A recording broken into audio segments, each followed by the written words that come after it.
La santé morale de notre pays, c'est, je vous l'affirme. Paris, janvier 1959. Les portes de l'Élysée se referment sans éclat. Pas de larmes, pas de déclarations solennelles, pas de mémoires annoncées à la hâte pour fixer une version de l'histoire. Juste des valises que l'on descend en silence, des couloirs vidés de leurs pas et deux silhouettes féminines qui s'éloignent du cœur du pouvoir français. Elles s'appellent Geneviève et Anne-Marie Coty, filles du président René Coty. Elles ont vécu derrière les dorures de la République, puis ont choisi de disparaître. Aucune interview, aucun livre, aucun témoignage pour corriger, nuancer, revendiquer. Comme si leur passage au sommet de l'État n'avait été qu'une parenthèse à effacer. Pourquoi les filles d'un chef d'État ont-elles décidé de se retirer volontairement de la lumière à une époque où tant d'autres auraient transformé ce nom en héritage public? Avant d'être un palais, l'Élysée est un décor, un théâtre silencieux où chaque geste est observé, chaque sourire interprété, chaque absence commentée. Mais dans les années 1950, la République n'est pas encore un spectacle permanent. Elle vacille. La 4e République est instable. Les gouvernements tombent les uns après les autres. La guerre d'Algérie fracture la société française. Les débats sont violents, les équilibres fragiles. Le pouvoir ne rassure plus, il inquiète. Au sommet de cet édifice fragile se tient un homme discret, René Coty. Ni tribun flamboyant, ni stratège charismatique. Un juriste austère, méthodique, presque effacé. Il ne cherche pas la lumière, il la subit. On le décrit comme courtois, réservé, profondément attaché à la dignité de la fonction. Et derrière lui, dans l'ombre des salons officiels, vivent ses filles. Geneviève, l'aînée, apparaît parfois lors de cérémonies, toujours droite, toujours mesurée. Sa présence est élégante mais distante. Elle ne parle pas plus qu'il ne faut. Dans une république où chaque mot peut être récupéré par l'opposition, le silence devient une stratégie. On ne lui connaît ni déclaration politique, ni ambition affichée. Anne-Marie, plus jeune, est encore plus distraite. Elle semble presque étrangère au décor. Les photographies d'époque la montrent attentive, mais jamais conquérante, comme si le faste républicain lui pesait davantage qu'il ne la fascine. À cette époque, la famille présidentielle n'est pas un outil de communication, elle n'est pas invitée sur les plateaux de télévision, elle ne façonne pas d'image publique autonome. L'Élysée protège ou enferme, selon le point de vue. René Coty aurait veillé à préserver ses enfants de l'exposition excessive. Il refuse que la sphère privée serve d'argument politique. Pas de mise en scène familiale, pas de narration sentimentale pour séduire l'opinion. Une séparation nette entre l'homme d'État et le père. Mais cette protection a un prix. Grandir dans les couloirs du pouvoir, c'est apprendre très tôt que l'histoire peut changer de direction sans prévenir, que la légitimité est fragile, que la loyauté politique n'est jamais éternelle. Geneviève et Anne-Marie observent. Elles entendent les rumeurs, les crises ministérielles, les tensions autour de l'Algérie. Elles comprennent que la stabilité n'est qu'apparente. Leur adolescence et leur jeunesse se déroulent dans une atmosphère de transition permanente. La République semble suspendue à un fil. Dans ce climat, parler peut être dangereux, se taire est plus sûr. Et déjà, quelque chose s'installe. Une habitude de retrait, une culture de la réserve, une méfiance instinctive envers la lumière publique. Lorsque le général de Gaulle s'impose en 1958 et que la 5e République naît sur les ruines de la précédente, le décor brusquement. Les visages d'hier deviennent les ombres d'aujourd'hui. La mémoire politique est sélective, elle efface vite. Dans cette bascule historique, les filles Coty ne protestent pas, elles ne revendiquent rien, elles ne cherchent pas à s'inscrire dans le récit national. Était-ce déjà un choix conscient ou simplement la continuité d'une éducation fondée sur la discrétion absolue? À l'Élysée, on apprend que le pouvoir est temporaire, mais on n'apprend pas toujours à vivre après lui. À première vue, rien ne semble plus enviable que de grandir à l'Élysée. Les dorures, les réceptions diplomatiques, les dîners d'État où les chefs du monde entier se succèdent sous les lustres immobiles. Pourtant, derrière les tentures épaisses et les salons officiels, la lumière est plus froide qu'elle n'y paraît. Geneviève Coty l'a compris très tôt. Être la fille du président ne signifiait pas exister en tant qu'individu. Cela signifiait représenter, incarner, mais sans jamais s'exprimer pleinement.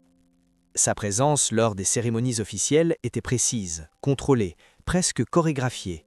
Elle saluait, elle écoutait, elle souriait. Mais elle ne parlait pas. Jamais trop. Comme si chaque mot risquait d'être détourné, amplifié, instrumentalisé dans une république déjà fragile. La France de la fin des années 1950 ne pardonne pas l'erreur symbolique. La guerre d'Algérie pèse sur les consciences. Les gouvernements se succèdent à un rythme effréné. Le pouvoir semble instable, contesté, presque éphémère. Dans ce contexte, la famille présidentielle devient un territoire sensible. Une parole mal placée peut devenir un argument politique. Un geste maladroit peut être interprété comme un signe de faiblesse. Geneviève avance donc avec prudence. Elle comprend que la lumière qui l'entoure n'est pas une récompense, mais une responsabilité. Et peut-être déjà un piège. Anne-Marie, plus jeune, observe cette mécanique avec une distance instinctive. Là où certains auraient pu se laisser séduire par le protocole, elle paraît étrangère à l'enthousiasme ambiant. Les récits d'époque la décrivent réservée, presque effacée, non pas timide, mais détachée, comme si elle refusait intérieurement d'adhérer à cette mise en scène permanente. Pour elle, l'Élysée ne représente pas une consécration, mais une parenthèse imposée. Elle assiste aux réceptions, elle respecte les usages, mais son regard semble ailleurs, vers une vie plus simple, plus ordinaire, une vie sans caméra, sans symbole, sans discours codé. Le paradoxe est là. Elles sont au centre du pouvoir, mais ne possèdent aucun pouvoir réel. Elles évoluent dans un décor prestigieux, mais ne contrôlent ni le récit, ni l'image. Leur identité se confond avec celle de leur père, René Coty, homme d'État discret dont la fonction dépasse la personne. Dans ce monde, l'individu s'efface derrière la fonction, et lorsque la fonction disparaît, que reste-t-il ? L'arrivée du général de Gaulle en 1958 bouleverse l'équilibre. La Ve République s'installe avec une autorité nouvelle, presque théâtrale. Le pouvoir change de visage, il devient plus vertical, plus incarné. L'ère Coty s'achève dans une forme de sobriété silencieuse. Pas de drame public, pas de scandale. Juste une transition politique brutale. Mais pour Geneviève et Anne-Marie, cette bascule signifie autre chose. La fin d'un rôle qu'elles n'ont jamais réellement choisi. À cet instant précis, beaucoup auraient saisi l'occasion d'exister par eux-mêmes, d'écrire, de témoigner, de raconter les coulisses d'une république instable. Elles ne le feront pas. Elles auraient pu capitaliser sur ce nom, sur ces années passées au sommet de l'État. Elles ne le feront pas. Comme si l'exposition n'avait jamais été un objectif, mais seulement une contrainte temporaire. La lumière s'éteint progressivement autour d'elles, et elles ne cherchent pas à la rallumer. Est-ce un soulagement ou le début d'une disparition volontaire ? Lorsque le mandat de René Coty s'achève, l'Élysée retrouve un calme étrange. Les couloirs autrefois animés par les déplacements officiels se vident. Les voitures noires quittent la cour. Les drapeaux restent, mais les visages changent. La République continue sans se retourner. Pour Geneviève et Anne-Marie, la rupture est nette. Hier encore, elles étaient intégrées à un protocole millimétré. Aujourd'hui, elles redeviennent des citoyennes anonymes. Aucun service de presse ne les accompagne. Aucun agenda officiel ne structure leur journée. Le contraste est brutal. Et pourtant, il n'y a ni protestation, ni tentative de maintenir un lien symbolique avec le pouvoir. Elles disparaissent avec une fluidité presque déconcertante. Geneviève aurait pu écrire, elle aurait pu raconter les tensions de la fin de la Quatrième République, les discussions feutrées dans les salons privés, les silences lourds lors des crises ministérielles. Elle aurait pu livrer un témoignage précieux sur cette période charnière de l'histoire française. Elle ne le fera pas. Son silence n'est pas une absence d'opinion, il ressemble davantage à une décision réfléchie, comme si elle avait compris que toute parole publique la ramènerait inévitablement à une époque qu'elle souhaitait laisser derrière elle. Anne-Marie, de son côté, semble encore aller plus loin. Là où certains anciens proches du pouvoir conservent des réseaux, participent à des conférences, entretiennent un rôle mémoriel, elle coupe court. Aucun discours commémoratif, aucun retour sur le passé. Le nom Coty cesse progressivement d'être associé à une présence vivante. Il devient une note de page dans les manuels d'histoire. Il faut comprendre le contexte. La Ve République s'impose avec une force nouvelle. Le général de Gaulle incarne un pouvoir vertical, charismatique, presque monumental. Face à cette stature, les figures de la Quatrième République paraissent ternes, transitoires. L'opinion publique regarde vers l'avenir. Les médias s'attachent au nouveau récit national. Les visages d'hier se dissolvent dans la mémoire collective. Dans ce mouvement, Geneviève et Anne-Marie ne luttent pas pour exister. Elles ne revendiquent pas leur place dans la continuité républicaine. Elles semblent accepter l'effacement comme une évidence, comme si le pouvoir n'avait jamais été leur horizon, mais seulement une circonstance. Ce choix intrigue. D'autres enfants de chefs d'État, ailleurs en Europe, ont transformé leur position en tremplin. Ils ont investi la vie politique, les affaires, les médias. Ils ont écrit, commenté, analysé. Pourquoi pas elle? Pourquoi cette retenue absolue? Était-ce une fidélité à l'éducation reçue, marquée par la modestie et la séparation stricte entre vie publique et vie privée, ou bien une volonté plus intime de se protéger d'un univers qu'elles avaient vu de trop près? Le pouvoir fascine ceux qui l'observent de loin, mais pour celles qui l'ont vécu dans ses coulisses, il peut révéler sa fragilité. Elles ont vu les crises, les compromis, les équilibres précaires. Elles ont compris que la gloire politique est passagère, parfois cruelle. Peut-être ont-elles choisi de ne pas s'y attacher. En quittant la scène sans bruit, elles posent un geste rare, un geste presque radical. Refuser la mémoire médiatique, refuser l'exploitation d'un nom, refuser la tentation de raconter. Dans un monde où chacun cherche à inscrire son histoire dans l'espace public, leur retrait ressemble à une énigme. Est-ce une fuite ou la forme la plus pure de liberté? Il n'y a pas eu de scandale. Pas de drame public, pas d'effondrement spectaculaire, rien qui justifie en apparence une disparition. Et c'est précisément ce silence qui intrigue. Après 1959, le nom Coty cesse progressivement d'être prononcé dans les chroniques politiques. La Ve République impose un nouveau rythme, une nouvelle incarnation du pouvoir. Le général de Gaulle occupe l'espace médiatique avec une présence presque théâtrale. La figure du chef d'État change de dimension. Elle devient plus verticale, plus charismatique, plus visible. À côté de cette monumentalité, l'ère précédente semble s'estomper. Dans cette transition, Geneviève et Anne-Marie ne protestent pas. Elles ne revendiquent pas leur rôle dans l'histoire récente. Elles n'essaient pas de corriger le récit officiel. Leur retrait n'est pas accompagné d'un communiqué. Il se fait par couches successives, presque imperceptibles. Une absence à une cérémonie, un refus d'interview, un silence prolongé. On pourrait croire à une simple conséquence du changement de régime, mais d'autres anciens proches du pouvoir continuent d'exister dans le débat public. Ils écrivent, ils commentent, ils transmettent leur version des faits. Pourquoi pas elle ? Geneviève, en particulier, aurait pu devenir une voix précieuse. Elle avait observé les dernières convulsions de la Quatrième République. Elle avait vu son père appeler au retour du général de Gaulle en 1958, dans un contexte de crise profonde. Elle connaissait les tensions internes, les hésitations, les craintes. Elle aurait pu éclairer cette période charnière. Elle choisit de ne pas le faire. Ce choix interroge. Était-ce une fidélité absolue à la discrétion paternelle ou une conscience aiguë du danger de la parole? Car témoigner, c'est aussi rouvrir des blessures politiques, c'est raviver des clivages, c'est s'exposer à l'interprétation. Anne-Marie, de son côté, semble adopter une ligne encore plus radicale. Là où Geneviève reste une figure discrète mais identifiable, Anne-Marie s'efface presque totalement du paysage public. Pas d'apparition symbolique, pas de présence dans les commémorations majeures, comme si le passé présidentiel n'était qu'un épisode clos. Certains pourraient y voir une forme d'indifférence, mais l'indifférence laisse souvent des traces. Ici, il n'y a rien. Pas de déclaration critique, pas de nostalgie affichée, pas même de regret. Le silence devient dense. Dans les archives, leur nom apparaît puis se raréfie. Les photographies officielles restent figées dans le temps. Les sourires sont polis, presque neutres. Après cela, le vide. Ce vide n'est pas accidentel. Il ressemble à une décision.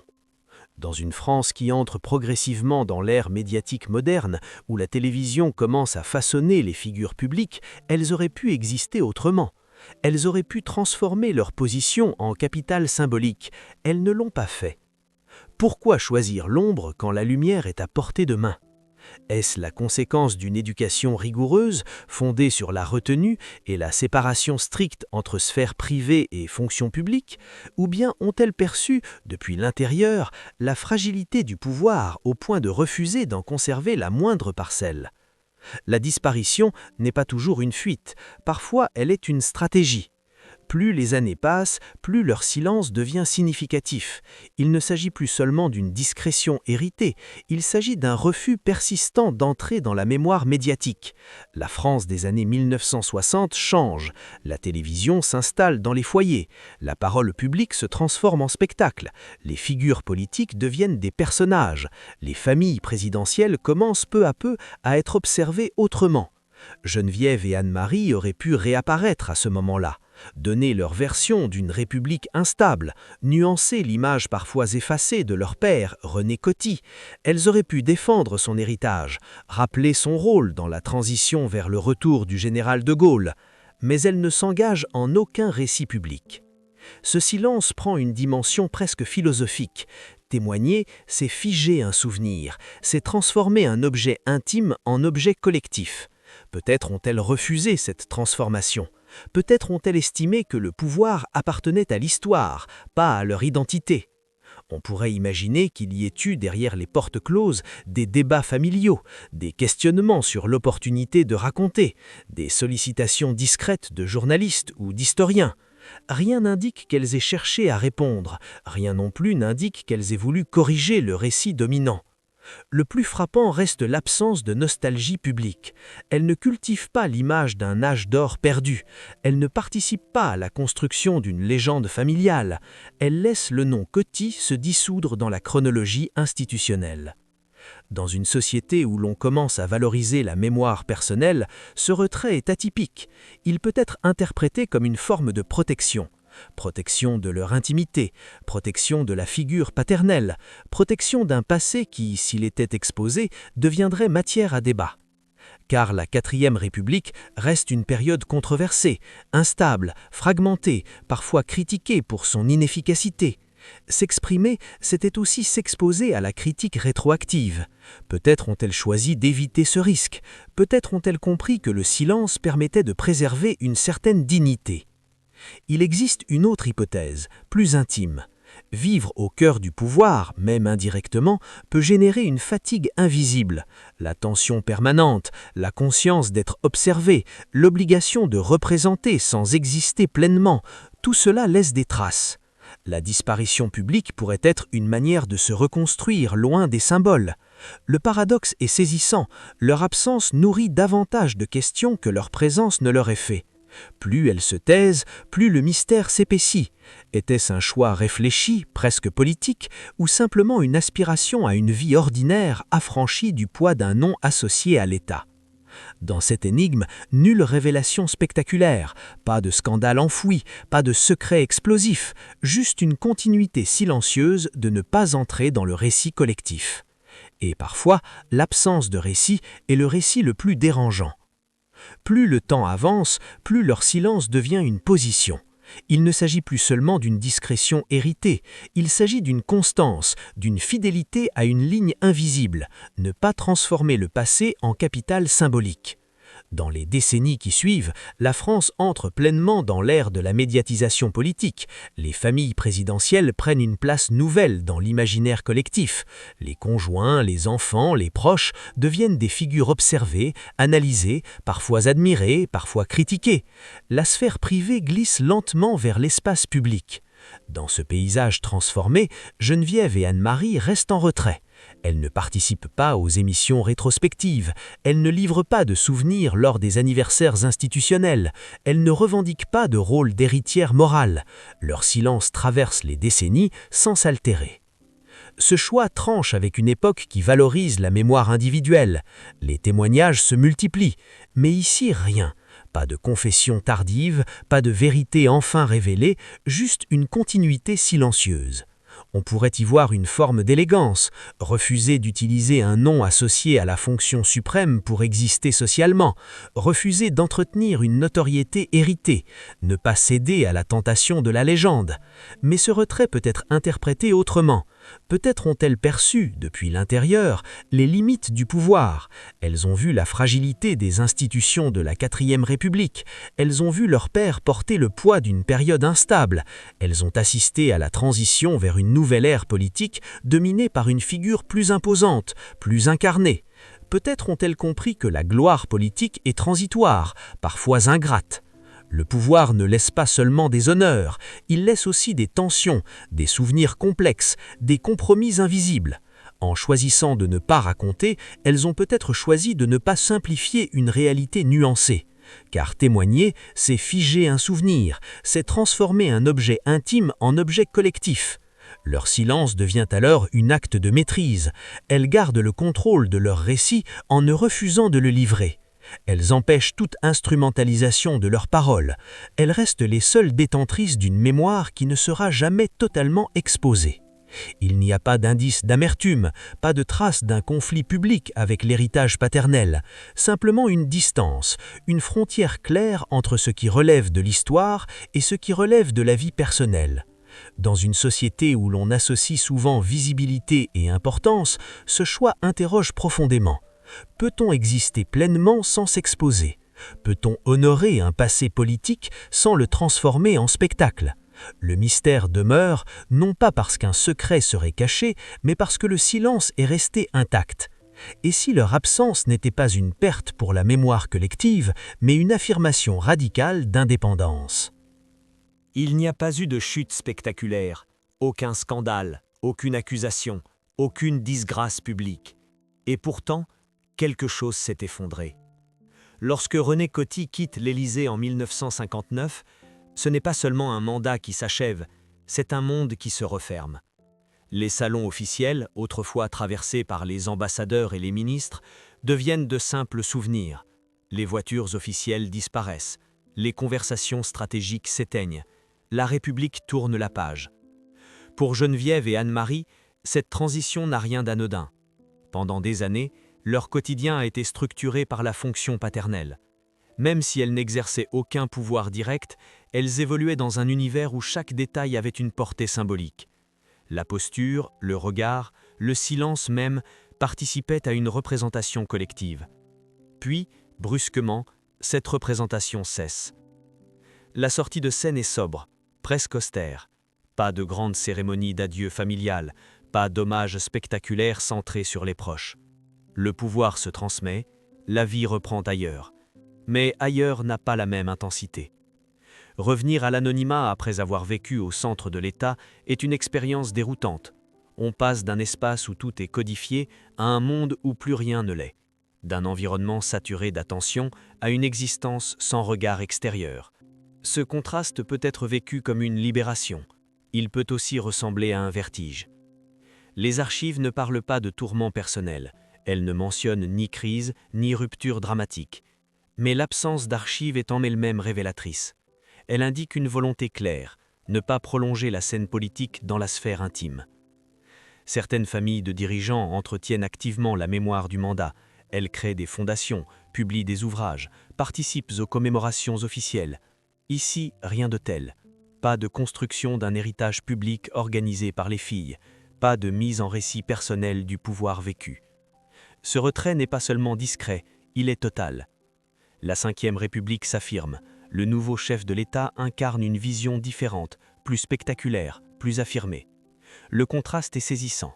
La figure du président devient centrale, presque mythifiée. Dans ce nouveau récit national, la période précédente apparaît comme une transition imparfaite. Geneviève et Anne-Marie auraient pu défendre la mémoire paternelle face à cette relecture implicite de l'histoire. Elles ne le font pas. Elles laissent l'analyse aux historiens, le débat aux politologues. Elles ne revendiquent pas leur proximité avec le sommet de l'État. Peut-être ont-elles compris que toute tentative de justification ou de mise en lumière risquait d'être perçue comme une nostalgie déplacée.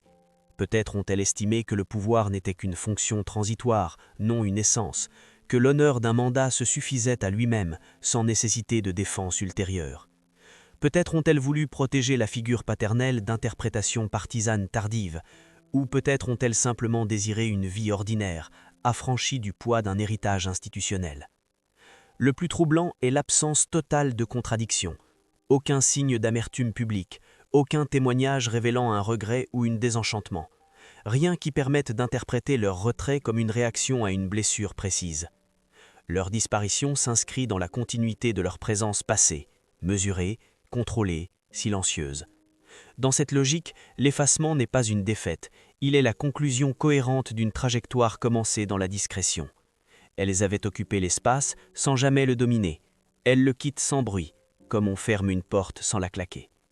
La chute n'est donc pas un effondrement, c'est un retrait, mais un retrait qui pose une question plus vaste. Dans un monde où l'on confond souvent visibilité et importance, que signifie choisir l'invisibilité ?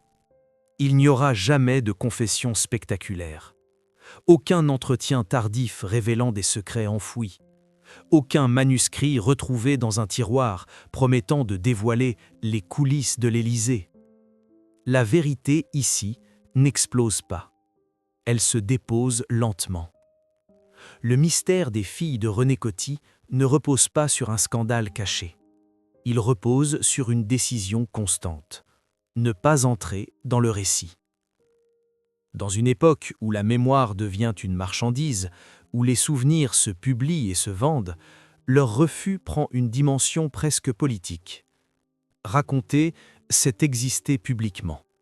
Se taire, c'est conserver une frontière. Elles ont choisi la frontière. On pourrait croire que le silence dissimule quelque chose, une tension familiale, une désillusion profonde face aux mécanismes du pouvoir. Peut-être ont-elles vu de trop près la fragilité des institutions. Peut-être ont-elles compris que la fonction présidentielle, aussi prestigieuse soit-elle, n'offre aucune garantie de reconnaissance durable. Mais rien ne permet d'affirmer qu'un secret brûlant se cache derrière leur retrait. Ce qui est certain, en revanche, c'est la cohérence de leur trajectoire. Depuis les années passées à l'Élysée, elles n'ont jamais cherché à se placer au centre. Elles ont assumé un rôle de représentation sans le transformer en ambition personnelle. Lorsque ce rôle s'est éteint, elles n'ont pas tenté de le prolonger artificiellement. Le silence devient alors une forme de fidélité. Fidélité à une éducation fondée sur la retenue, fidélité à une conception du pouvoir comme service temporaire, non comme identité permanente. Fidélité, peut-être, à une vision de la République où la famille n'est pas un instrument médiatique. Dans les décennies suivantes, la politique française évolue. L'image prend une importance croissante. Les figures publiques apprennent à maîtriser leur communication, à construire leur narration personnelle. Les familles présidentielles deviennent parfois des éléments de stratégie. Le contraste avec l'attitude de Geneviève et Anne-Marie est saisissant. Elles ne revendiquent pas la mémoire, elles la laissent aux historiens. Elles ne défendent pas publiquement leur père, elles considèrent peut-être que son rôle appartient aux archives officielles, pas à un témoignage affectif. Elles ne cherchent pas à influencer le jugement porté sur la 4e République, elles acceptent que l'histoire soit écrite sans elles. Ce choix peut être interprété comme une faiblesse, comme un renoncement, mais il peut être vu comme une maîtrise. En refusant la parole publique, elles gardent intacte leur part d'intimité. Elles échappent aux interprétations, aux récupérations, aux polémiques tardives. La véritable révélation n'est pas un secret dévoilé, c'est une compréhension. Le pouvoir attire parce qu'il promet visibilité, reconnaissance, influence. Mais pour celles qui l'ont approché sans le posséder, il révèle aussi son instabilité. Il expose, il contraint, il enferme parfois dans une image qui dépasse l'individu. En quittant la scène sans bruit, elles ont peut-être choisi la seule forme de liberté durable, celle de ne pas être définies par un rôle passé. Elles ont vécu au cœur de l'État, elles ont vu la République vaciller, puis se transformer. Elles auraient pu devenir des gardiennes d'une mémoire, elles ont préféré redevenir des femmes ordinaires. Et si finalement, leur silence n'était pas un vide à combler, mais une réponse claire, une réponse à la tentation de la notoriété, une réponse à la confusion entre histoire et identité, une réponse à l'illusion que le pouvoir doit forcément laisser une trace personnelle. La vérité est simple, presque dérangeante. Elles ne se sont pas effacées par faiblesse, elles se sont retirées par choix. Il est tentant de chercher, derrière chaque silence, un secret, et d'imaginer qu'un non-dit cache une révélation explosive. Mais l'histoire de Geneviève et Anne-Marie Coty ne se prête pas à ce fantasme. Leur trajectoire ne contient ni scandale enfoui, ni drame spectaculaire. Elle contient autre chose, une cohérence. Elles ont grandi dans l'ombre d'un homme devenu chef de l'État, René Coty, au cœur d'une république fragile, traversée de crises. Elles ont occupé un espace symbolique sans jamais chercher à l'agrandir. Elles ont assisté à la fin d'un régime et à la naissance d'un autre. Puis, elles ont quitté la scène, sans bruit. Dans un monde contemporain où la visibilité est devenue une valeur, où chaque fragment de mémoire peut être monétisé ou médiatisé, leur retrait apparaît presque radical. Elles ont refusé de transformer un nom en marque, refusé d'inscrire leur identité dans un récit politique permanent, refusé de devenir des commentatrices de leur propre passé. Leur effacement n'est pas un trou dans l'histoire, c'est une ligne discrète tracée à la frontière entre vie publique et vie privée, une affirmation silencieuse que tout ne doit pas être raconté, que l'expérience du pouvoir peut rester intérieure, sans devenir spectacle. La République, elle, a continué. Les présidents se sont succédés, les institutions ont évolué. La mémoire nationale a intégré la 4e République comme une étape, avec ses fragilités et ses transitions. Les noms changent, les visages aussi. Geneviève et Anne-Marie n'ont pas cherché à figer leur place dans ce récit mouvant. Elles ont accepté que l'histoire avance sans elles. Et peut-être ont-elles compris que l'on peut honorer un passé en refusant de l'exploiter. Leur silence nous oblige à une réflexion plus vaste. Dans quelle mesure sommes-nous définis par les fonctions que nous côtoyons ? Faut-il nécessairement prolonger une proximité avec le pouvoir pour exister socialement ? Ou peut-on choisir de disparaître, non par défaite, mais par volonté de préserver son autonomie ? Il n'y a pas de réponse définitive, seulement une image persistante, 2 silhouettes quittant l'Élysée, un jour d'hiver, sans promesse de retour. Et cette question qui demeure, plus actuelle que jamais, dans une époque obsédée par la lumière, la véritable liberté ne réside-t-elle pas parfois dans l'ombre ?